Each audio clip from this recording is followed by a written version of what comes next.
안녕하십니까. 박인종 회계사입니다. 제가 최근에 출판한 이 회계혁명과 조세 전략이라는 책에 대해서 그 중에 188페이지에 나와 있는 제목 하나를 소개하려고 합니다. 결혼할수록 가족이 많을수록 세금이 줄어드는 다단계 누진세의 원리에 대해서 설명되어 있는 것이죠. 현재 저출산, 이것이 국가경제 위기로 등장을 했습니다. 엊그제 보도에 의하면 합계 1인당 1에서부터 출산 비율이 1대 0.97로 이제 줄었더라는 얘기죠. 이 얼마 전까지만 해도 1대 1.2였었는데 이것이 아주 급감하고 있는 중입니다. 제 주변에 봐도 혼자 그냥 혼밥족, 혼자 사는 남자나 여자들이 꽤 많이 있는 걸 보이고 안타까움을 느끼는 차이에 이것이 그냥 어떤 특별한 세금 제도가 아니라 현행 세법 제도 내에서도 결혼할수록 가족이 많을수록 세금이 훨씬 더 줄어드는 원리를 한번 볼 수 있다는 걸 설명드리고 싶습니다.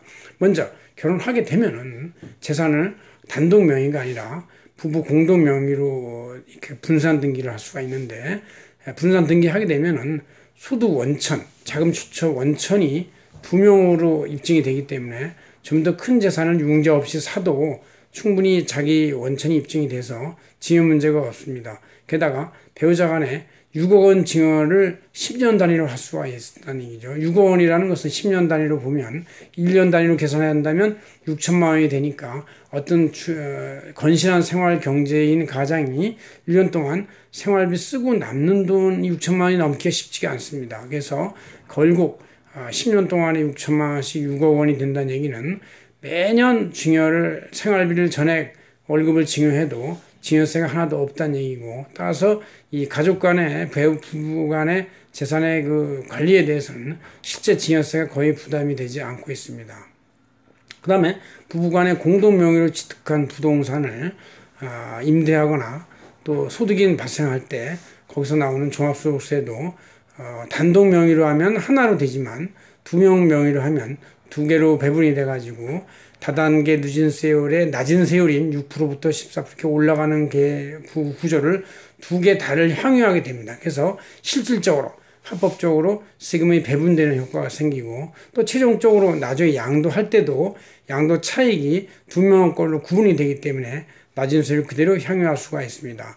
두 번째로 가족이 많을수록 증여세도 줄어드는 효과를 볼 수가 있는 게, 아까 배우자 간에도 6억 증여가 가능하다고 했지만 또한 자녀들이나 직계 존비속한 때 증여할 때도 가족이 많을수록 잘게 잘라서 수증자별로 증여세를 계산하니까 그 다단계 누진세율의 낮은 세율인 10%부터 20% 이런 것을 여러 명한테 갈라서 갈 수가 있는 것이죠. 그러나 미리 선증여하지 않고 어떤 분이 사망할 때 한꺼번에 상속을 하게 되면은 전 재산을 하나로 봐서 상속세를 계산하기 때문에 상속세 부담이 굉장히 크게 부담이 됩니다. 따라서 이걸 10년 단위로 잘게 잘라서 증여를 한다면은 여러 가족한테 분산해서 줄 수도 있지만 분산하면서 세율도 낮아지고, 또 10년 단위로 잘라서 한다면 100세 시대에 60살부터 증여를 한다면 4번에 걸쳐서 10년 단위로 4번에 걸쳐서 배분 증여함으로 인해서 증여세를 합법적으로 대단히 많이 절약할 수 있다는 것입니다.